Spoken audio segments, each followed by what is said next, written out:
You feel stuck. You try to change, but you keep falling back into the same patterns. You want clarity, strength, focus, confidence, but every day dissolves into routine, distractions, delay, and self-deception. You wake up already behind. You know what you should be doing, but you're not doing it.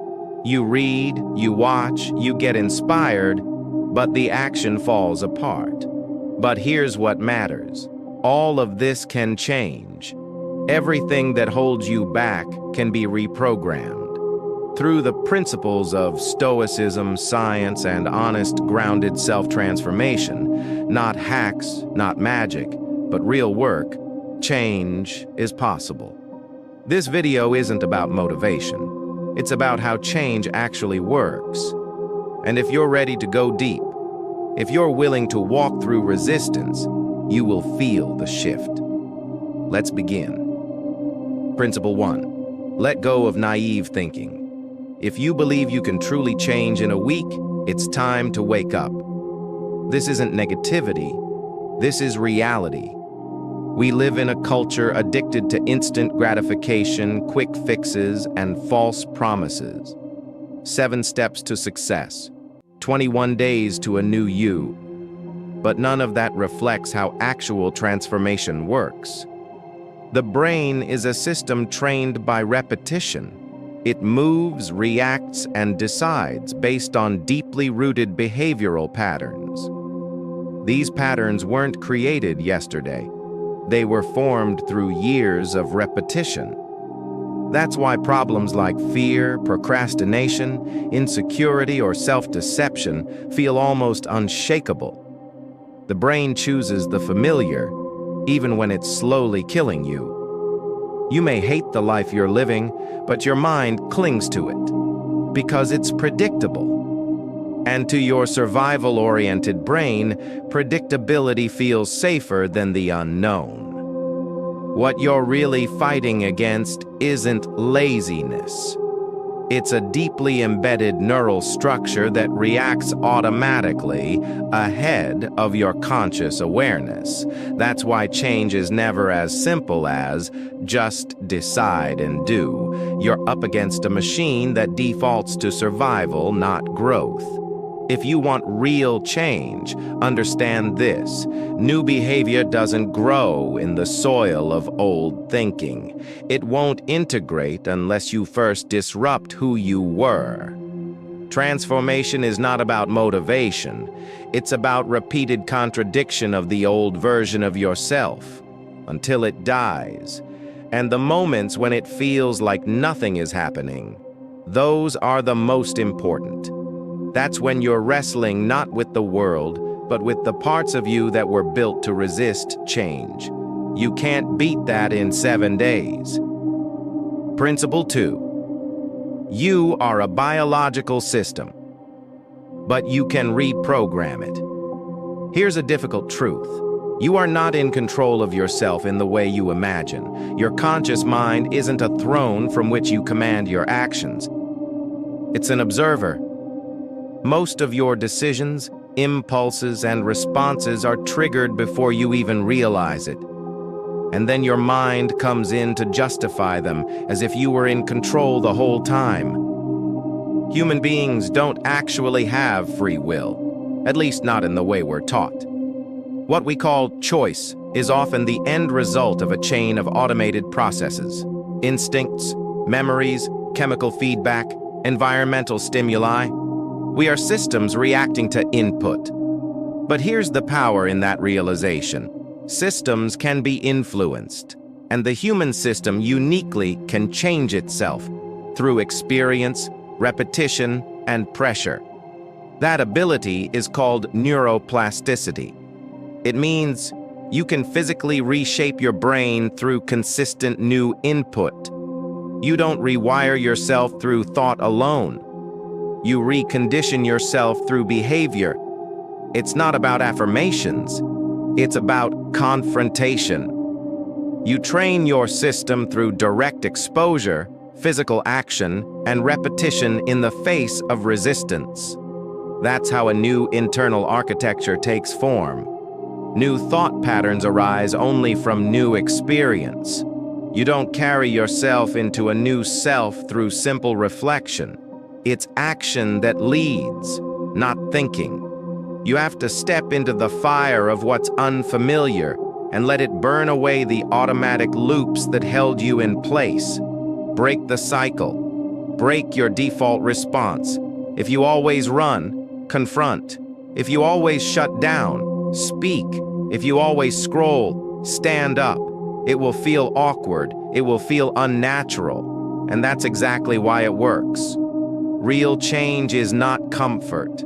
It's friction. Principle 3. Build a system for your days. Be honest. How do you start your day? How do you end it? Is there structure, rhythm, and intention? Or are you just reacting to messages, moods, and the noise of your environment? Without structure, your energy dissolves. Without rhythm, your brain defaults to old habits. And what's familiar will always win when there's no conscious design. The mind seeks the path of least resistance. If you don't create a path, it will follow whatever costs the least energy. Marcus Aurelius, philosopher and emperor, began and ended each day with a letter to himself. In the morning, he prepared his mind. He would write, "Today I may encounter selfish, ungrateful, arrogant, deceitful men." He expected it. He trained for it. At night he asked himself, what did I do well? What did I fail to do? What must I improve? That is power, not controlling others, but mastering your own reflection. Owning the narrative of your day. Start small. Morning intention, evening reflection. Write it out. Repeat it. Anchor yourself in these simple rituals, and you begin to shape your inner life, not through force, but through design. Principle 4. Your environment shapes you more than you realize.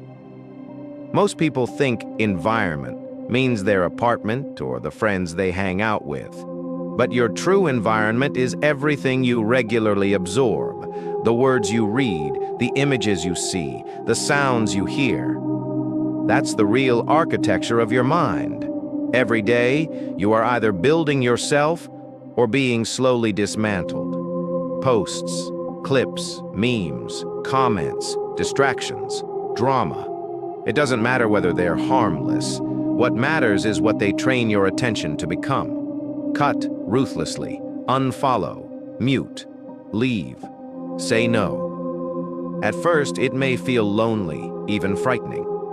That's normal. It means you've stepped outside of the default path, and now you're starting to build your own filter, your own mental ecosystem. And remember, your attention is everything.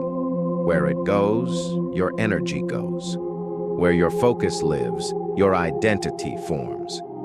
Don't just guard your time, guard your gaze. Who are you becoming through what you consume? Stoicism says, don't worry about what you can't control. But here's the twist. You can control your inputs. You can control your environment. So do it, or someone else will do it for you. Principle 8. Anchor your actions to your future self, linking your disciplined actions in the present moment to the future you want. That is one of the most important skills you can develop. Because without that connection, your habits won't last, your energy will fade, and your mind will quietly discard what it doesn't find meaningful. Your brain is wired to ignore effort that lacks a destination. And your destination is not a fantasy. It's a vision, a real clear image of the person you want to become. Without that anchor, your habits float and then vanish.